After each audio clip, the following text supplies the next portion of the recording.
لباس سپید به تن کردند. سال 776 در نزدیکی دهه نرشخ بخارا بین لشکر عرب‌ها و طرفداران مقنع نبرد سخت صورت گرفت، ولی شورشیان شکست خورده 700 نفر از طرفداران مقنع سر خود را در راه آزادی قربان کردند. اگر در مرحله اول بعضی گروه‌های اشراف سوخت از نهضت مقنع پشتیبانی کرده باشند، پس در مرحله دوم آنها از طرز وسعت جنبش مردمی به طرف خلافت گذشتند.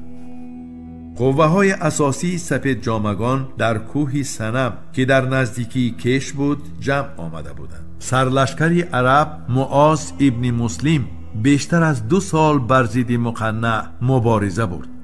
تابستان سال 780 لشکری عرب قلعه را که مقنع در آنجا بود اشغال نمودند. مقنع به عربها تسلیم نشده خودش را به آتش انداخت. پس از مرگ او طول چندین سال شورش‌های جداگانه سپید جامگان در محل‌های مختلف آسیای میانه به وجود آمد. سالهایی که ساکنان ماوراءالنهر در راه آزادی خود مبارزه می‌کردند، خلافت عرب از نیرومندترین دولت‌های آن زمان به حساب می‌رفت. مبارزه طولانی مقنع با چنین دولت مقتدر نمونه درخشان این مبارزه هاست. شورش‌های مردمی در دوره خلافت عباسی از عصیان‌های زمان اموی فرق داشت. در دوره اموی ها این شورش ها اساساً بر ضد اجنبیان روانه شده بود و به آن اشراف محلی راهبری می‌کردند. اما در دوره خلافت عباسیان عامه خلق نه تنها بر ضد عباسیان، اینچنین بر ضد حامیان آنها اعیان و اشراف محلی نیز مبارزه می‌کردند.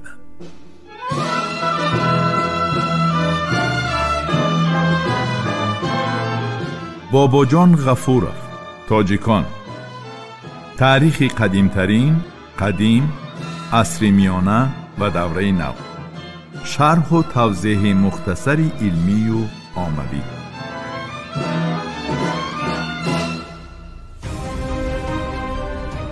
شنونده های گرامی، شما گفتار ادبی را از سلسله خوانش بدیعی از روی کتاب تاجیکان اکادمیک باباجان غفورов نشر مختصری علمی عاموی را در قرائت هنرپیشه خلقی تاجیکستان قربان صابر شنیدید.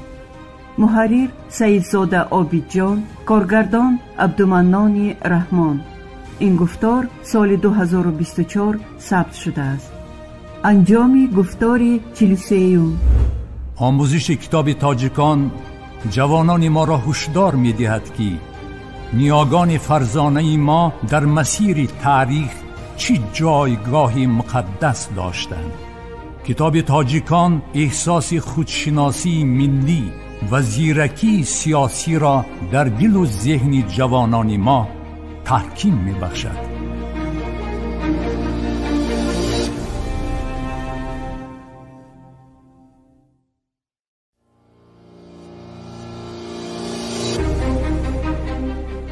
گرامی داشت نام نیکی باباجان غفورов مکتب بزرگی تربیت خودآگاهی و خودشناسی تاریخی و افتخار ملی میباشد. بنابراین ما را ضرور است که خاطره این فرزند فرزانه ملت را پاس داریم. شاه اثر تاجیکان و دیگر آثار بیگزند او را پیوسته آموزیم و از کار و فعالیت فداکارانش سبق بگیریم. این برای نسل جوان بسیار یک نمونه عبرت است. من نسبت باباجان غفورov یک شخص فدایی نسبت به ملت تاجیک را می‌بینم.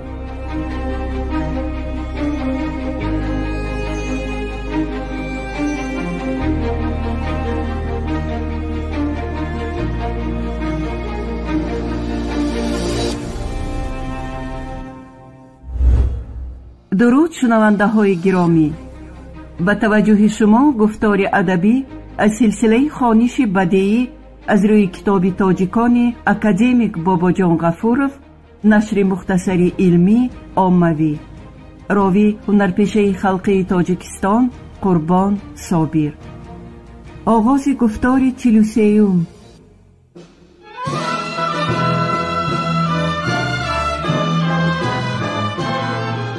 باباجان غفورов تاجیکان. تاریخ قدیمترین، قدیم، عصر میانه و دوره نو. شرح و توضیح مختصری علمی و عملی.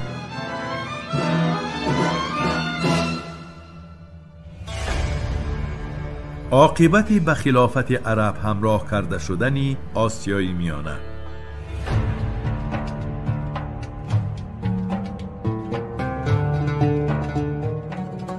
اکادمیک باباجان غفورов عاقبت اصطلاح شدن آسیای میانه را از طرف عرب ها بر رشته تحلیل کشیده تأکید می نماید که در انعکاس این مسئله نباید به افراط و تفریط راه داد. واقعاً مأموران ساسانی، اعیان و اشراف دینی و غیر دینی محلی در ایران و آسیای میانه به مردم عادی از حد زیاد ظلم می کردند. از این رو عامه خلق در اول حکومتداران را در مبارزه ضد عرب ها چندان دستگیری نکرد. این حالت در دوره اولی اصطلاح به حرکت با سرعت عرب ها در سرزمین ایران و خراسان مساعدت نمود. اما به شبهه از طرف عرب ها اصطلاح شدن آسیای میانه جنگ غاصبانه بوده به سر مردمان محلی مصیبت و محرومیت فراوان آورده مردم را دچار ظلم و تعدی ظالمانه گردانید. ساکنان ماوراءالنهر در نیمه دوم عصر هفت به زیر حکمرانی بیرحمانه عرب ها افتادند. اصطلاحگران سیاست غارت و تاراج و جبر و ظلم را پیشه کردند که در نتیجه در بسیاری از محلهای آسیای میانه ساکنان آن به مقابل عربها سر برداشته مبارزه نمودند. فشار عربها تا رفت زیادتر می شد و سیاست طبقه حاکمی خلافت نسبت به خلقهای مطیع باز هم ظالمانه تر می گردید. روندی اتنگینی، زبانی و مدنی کشورهای اشغال نموده خلافت پر اختلاف و مرکب بود. زبان عربی در سراسر قلمرو خلافت موقع اساسی را کسب کرده به زبان یگانه معاشرت مبدل می گردد. خلقهای به هیئت خلافت عرب وارد شده مخصوصاً در شرق نزدیک و افریقای شمالی زبان و فرهنگ خود را از دست داده عرب شدند. زبان عربی چون زبان لاتینی در اروپای غربی در داخل خلافت اعتبار زبانی عمومی علمی را پیدا نمود. اثرها عاید به طب، رساله های حساب، نجوم و دیگر علم ها از جانب غیر عربان با زبان عربی آفریده می شدند. فرهنگ خلق های خلافت یا خود چه نوعی که بعضن اصطلاح کاملا نادرست را به کار برده فرهنگ مسلمانی یا فرهنگ عربی می گویند، نتیجه آمیزش کامیابی های ایجادی بسیار خلق ها از جمله خلق های آسیای میانه می باشد. در نتیجه این آمیزش سینتز فرهنگ خلقهای خلافت در عصرهای 9-12 از فرهنگ همزمان اروپایی چندین مراتب بلندتر بود. خدمت دیگری تاریخی خلقهایی که به هیئت خلافت داخل بودند احیا و پهن نمودن بسیار سنت‌های قدیمه، خصوصاً عنعنه‌های علمی طبیعت شناسی و فلسفه برای نسل‌های آینده انسانیت میباشد. محض با کوشش و فعالیت دانشمندان آن زمان اروپایی‌ها با کامیابی و دستاوردهای مردم شرق شناس شدند. از جمله آثار علمی دانشمندان تاجیک از قبیل فارابی، بیرونی، ابن سینا و بسیار دیگران به گنجینه علم و فرهنگ نه فقط خلافت بلکه تمام انسانیت سهمی پر ارزش گردیدند. غیر از این به خلافت همراه شدن آسیای میانه به سرعت یافتن ترقیات فئودالیسم، پایین آمدن سطح پراکندگی، گسترش رابطه بین خلقهای گوناگون و وجود آمدن دولت‌های محلی در ماوراءالنهر و خراسان و ایران سبب گردید.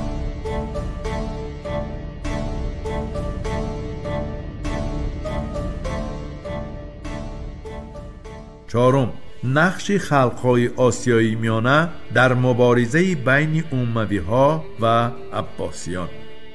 گروه‌های مختلف در خلافت.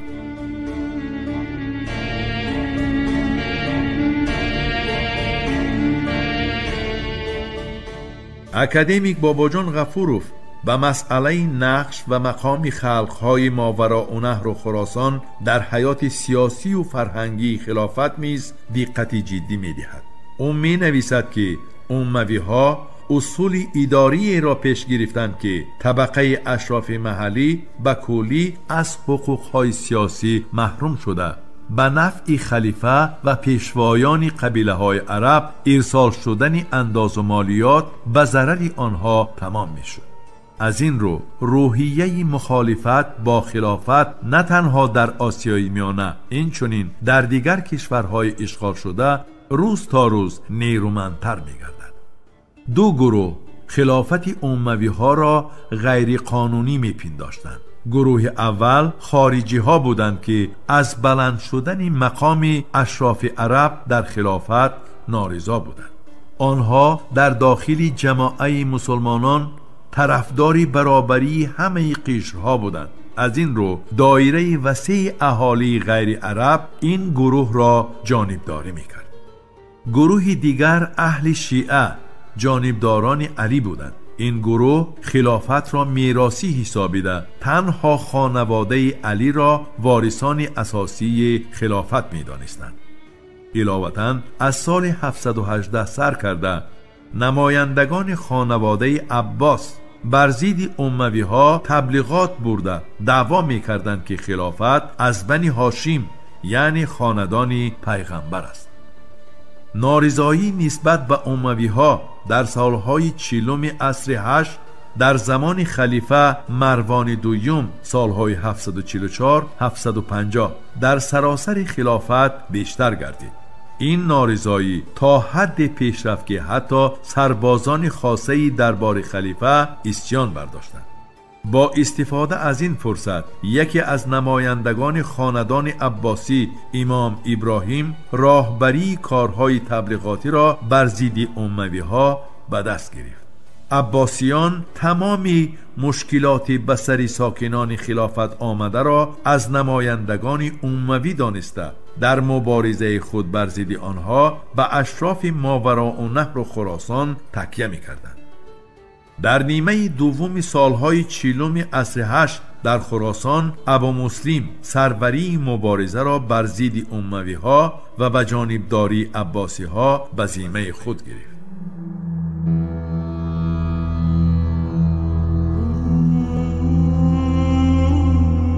نهضت ابو مسلم.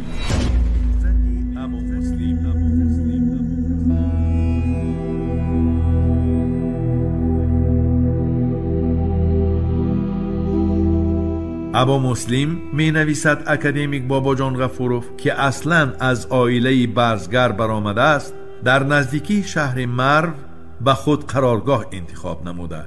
9 ایول سال 747 پرچم سیاه را که رمز خانواده عباسی بود برافراشته مردم را آشکارا بر ضد اموی‌ها به مبارزه دعوت نمود.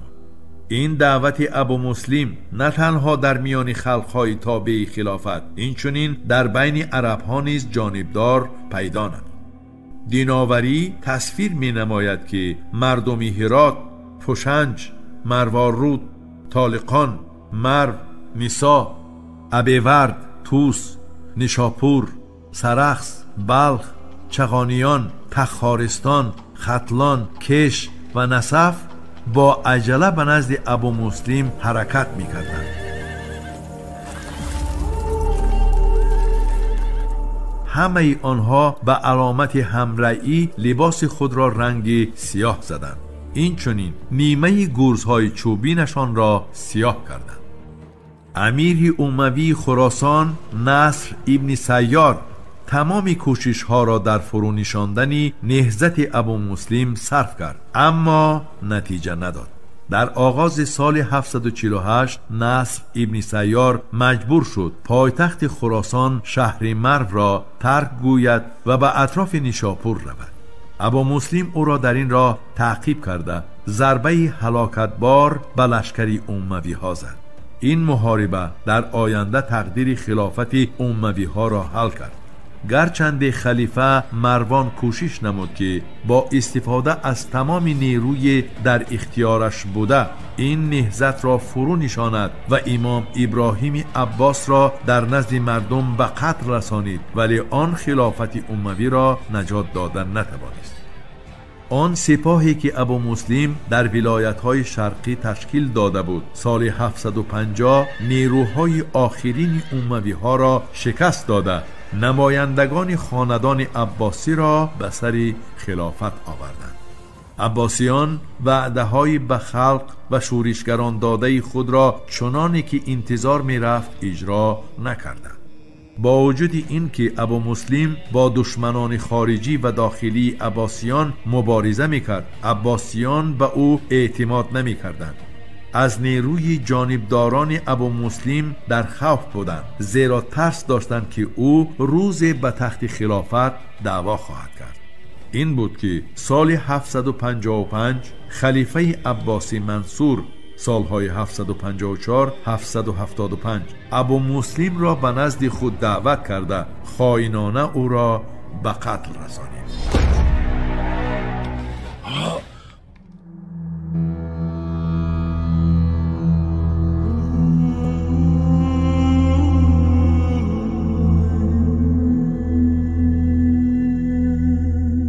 شورش سنباد موغ و نهضت مقنع.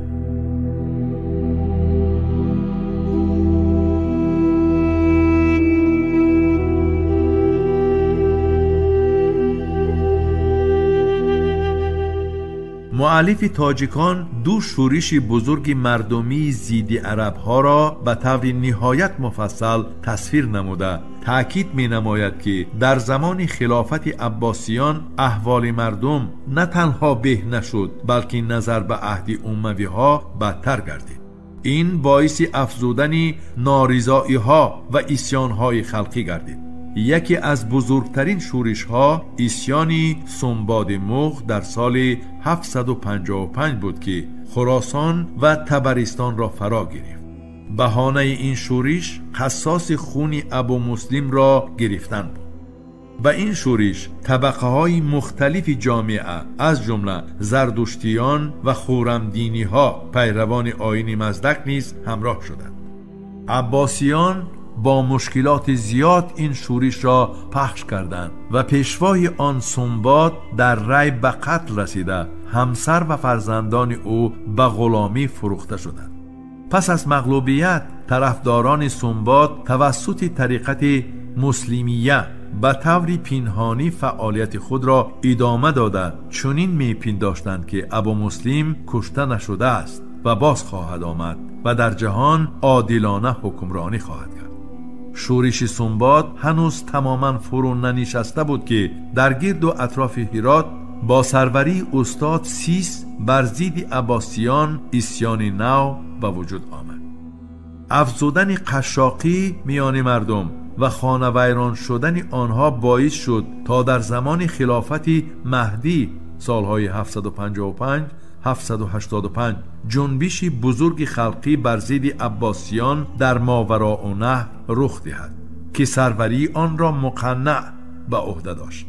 مقنع اصل از مرو بود و بنا به اخبار سرچشمه های تاریخی از فرماندهان ابو مسلم به هنگام مبارزه هایش در خراسان بر ضد اموی ها محسوب می شد. امیر خراسانی عباسی ها از فعالیت های مقنع که تبلیغات غایه های مزدکیه را می کرد آگاه شده او را دستگیر نموده به بغداد فرستاد. مقنع از محبس بغداد فرار کرده به مرو آمد و سال 776 مردم را به مبارزه ضد اجنبیان دعوت کرد. جانبداران مقنع در نسف و کش خیلی زیاد گردیدند. مقنع به سوخت آمد و صف طرفدارانش روز به روز می افزود. سبب اساسی مورد اعتراف مردم قرار گرفتن تعلیمات مقنع این برطرف نمودن نابرابری های اجتماعی بود. شورش مقنع به یک نهضت سراسری تبدیل یافت و تمام ماوراءالنهر را فرا گرفت.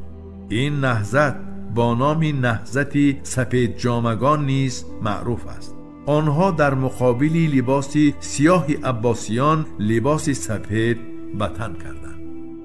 سال 776 در نزدیکی دهه نرشخ بخارا بین لشکر عربها و طرفداران مقنع نبرد سخت صورت گرفت، ولی شورشیان شکست خورده 700 نفر از طرفداران مقنع سر خود را در راه آزادی قربان کردند.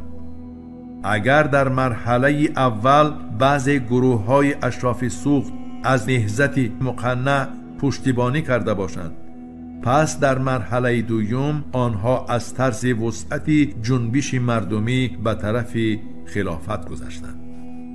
قوه های اساسی سپید جامگان در کوه سنم که در نزدیکی کش بود جمع آمده بودند. سرلشکری عرب معاذ ابن مسلم بیشتر از 2 سال بر ضد مقنع مبارزه برد.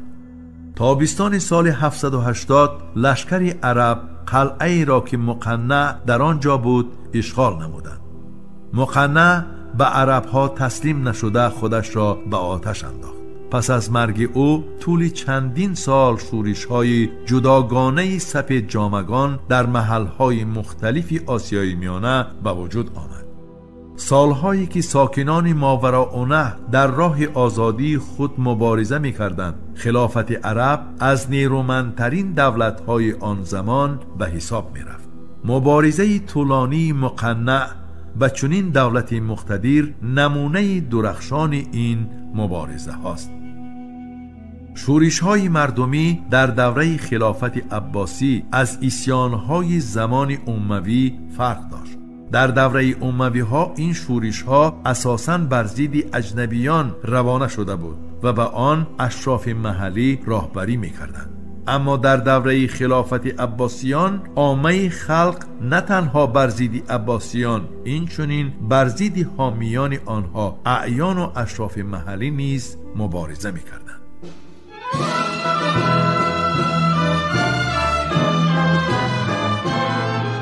باباجان غفورов، تاجیکان. تاریخ قدیمترین، قدیم، عصر میانه و دوره نو.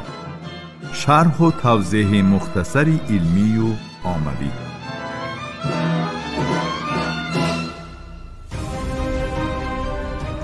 شنونده های گرامی، شما گفتار ادبی را از سلسله خوانش بدیعی از روی کتاب تاجیکان اکادمیک باباجان غفورов نشر مختصری علمی عاموی را در قرائت هنرپیشه خلقی تاجیکستان قربان صابر شنیدید. محرر سیدزاده عابدجان، کارگردان عبدالمنان رحمان. این گفتار سال 2024 ثبت شده است. انجام گفتار 43. آموزش کتاب تاجیکان جوانان ما را هشدار می دهد که نیاگان فرزانه ما در مسیر تاریخ چه جایگاه مقدس داشتند. کتاب تاجیکان احساس خودشناسی ملی و زیرکی سیاسی را در دل و ذهن جوانان ما تحکیم می بخشد.